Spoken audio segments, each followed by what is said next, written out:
The last conversation, I do have to provide a little bit of respect for the officer who agreed to at least go on camera. Unfortunately, I didn't have the previous conversation recorded. Anyway, that said, the fact that police officers feel at liberty to refuse to take a criminal complaint, especially a violation against the Constitution that they swore an oath to protect and defend, is a particular type of arrogant ignorance of the supreme law of the land they swore an oath to, Article 6 of the U.S. Constitution.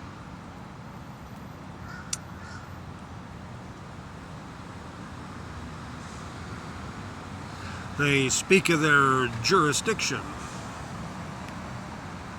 And this officer, in the video just previous to this, on a timeline scale,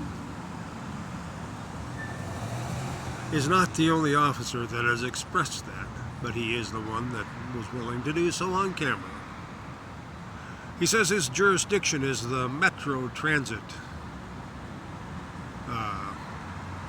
boundaries.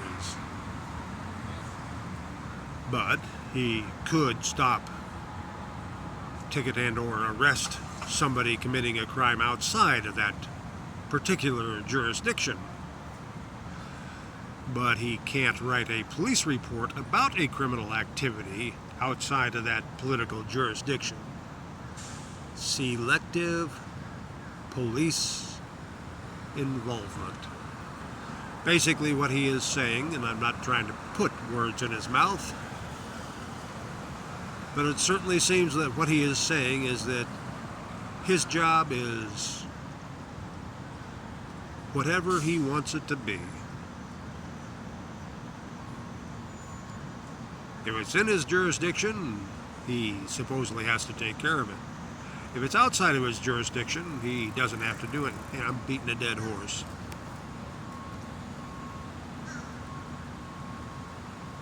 I have found out that the most difficult people to convince about how simple the Constitution is to comprehend and to actually amend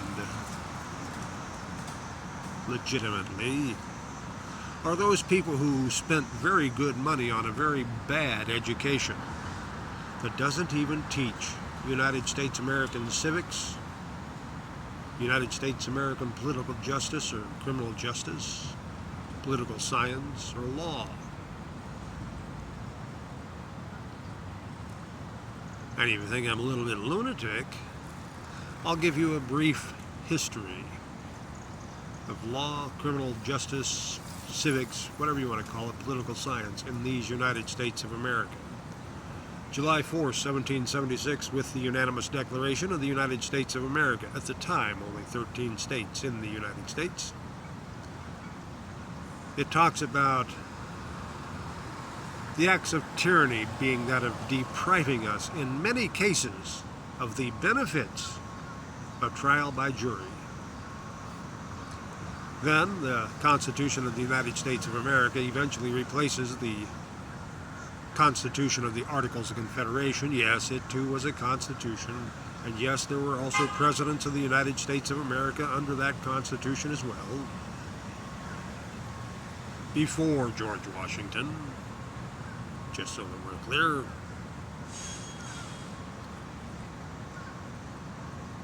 And Amendment 6 and 7 comes along with respect to jury trials.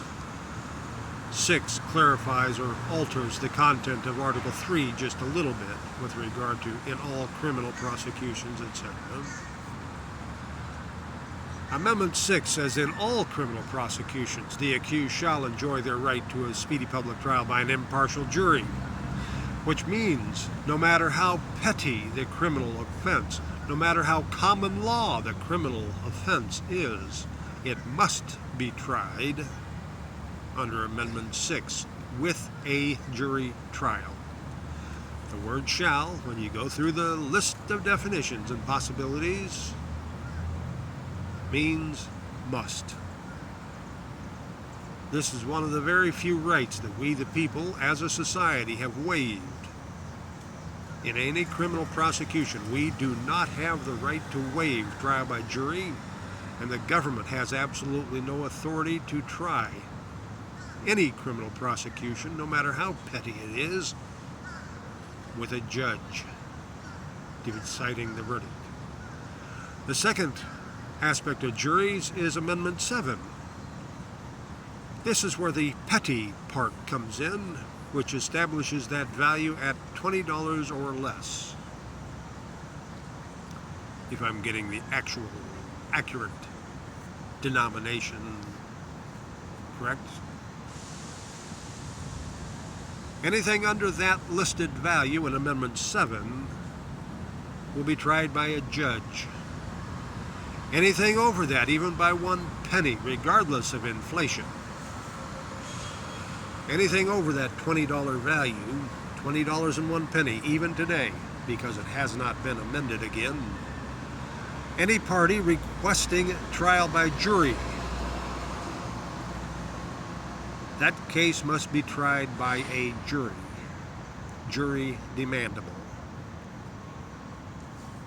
Amendment 6, criminal prosecutions, isn't demandable, other than the fact that the Constitution demands it.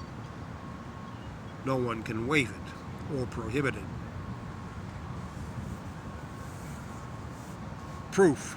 The precedence predates the United States of America, predates Amendments 6 and 7.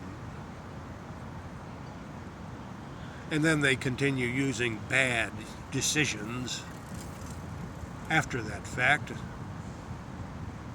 to support bad decisions in the future.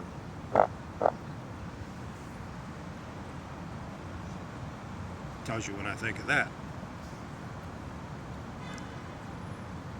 Police officers and prosecutors and lawyers and judges all attend the same schools, learning the same disinformation created by the government, authorized by the government,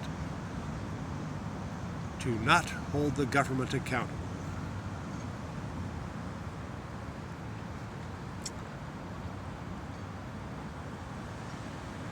You tired of the bullshit yet?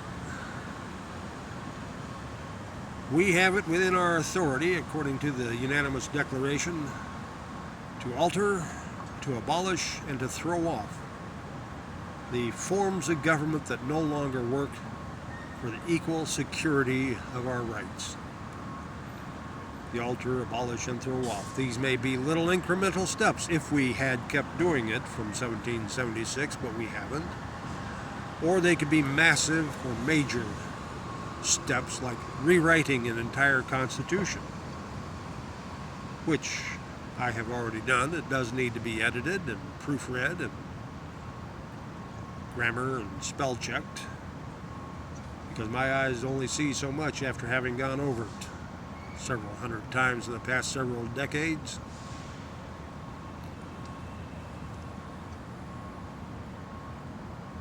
We can completely alter the form of our government and bring us into alignment with what was supposed to have been the design for our nation, and thus for our government. It's up to you.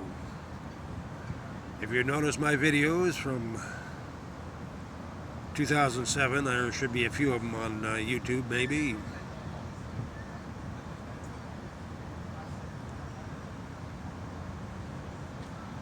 You notice I ain't getting any younger. Eventually, somebody else is going to have to take over.